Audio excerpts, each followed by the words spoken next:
Thanks to a legacy that lives strong on the internet, Samart Payakaroon is a name that for many needs no introduction. According to modern combat sports law, it takes so much time to reach the top in one sport, any attempt to compete near the top in another will be taken very lightly. Yet in Samart Payakaroon, you have a guy who in the mid-80s became not only a Muay Thai champion, but a champion in international boxing. To say that Samart was an ordinary champion in Muay Thai would be an understatement. In Thailand, the first round is often regarded as a feeling out process, with fighters saving themselves for the fourth and fifth rounds, where the majority of the damage is done and points are scored.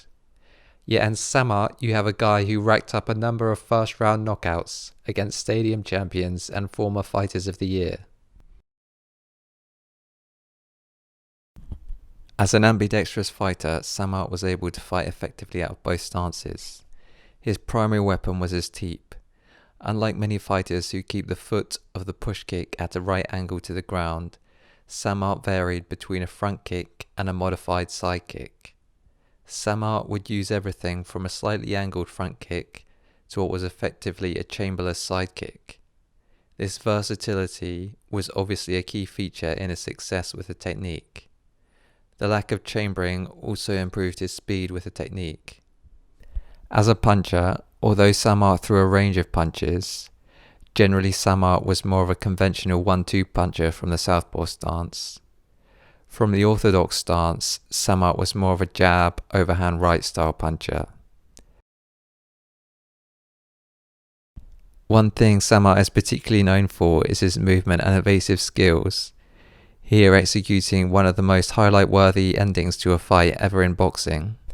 Although this aspect of Samart's game is often played up, people can often underestimate his toughness, physicality and aggression.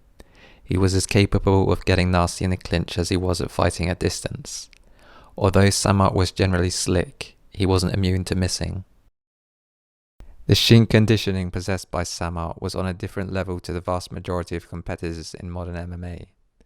Only a couple of competitors recently, such as Justin Gaethje, have shown a comparable proficiency in checking roundhouse kicks. It's not clear from a strength and conditioning perspective how Samart was able to withstand such a high volume of high-impact collisions.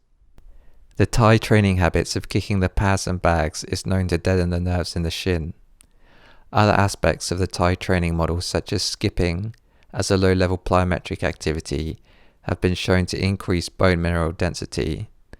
Generally, though, it would be fair to say it's easier to clash shins in his weight range than it is in the higher weight classes. His leg kick defense does, however, put many MMA fighters to shame, given that some competitors have had several months to prepare for a leg kick specialist in a championship bout and failed to check even one leg kick.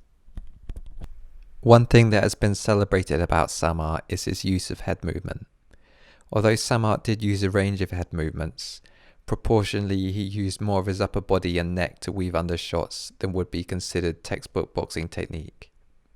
If he had become accustomed to bobbing and weaving under shots with a lot of leg movement like Joe Frazier, then the risk of being kneed would have been massive. Other fighters such as Mike Tyson have brought their own innovation to the art of slipping, sometimes slipping horizontally at the waist to avoid shots. In terms of footwork, there are 2 fights of Samart's available before he suspended his Muay Thai career to go into international boxing. In both of these fights, he bounced on the spot aside from doing conventional footwork. He also bounced on the spot extensively through his international boxing career. When he returned to Muay Thai after his boxing career, he planted his feet more and opted to glide around the ring without the bounce. Aside from his skills with punches and kicks, Samart had a well-rounded game when fighting under full Thai rules and occasionally other rule sets.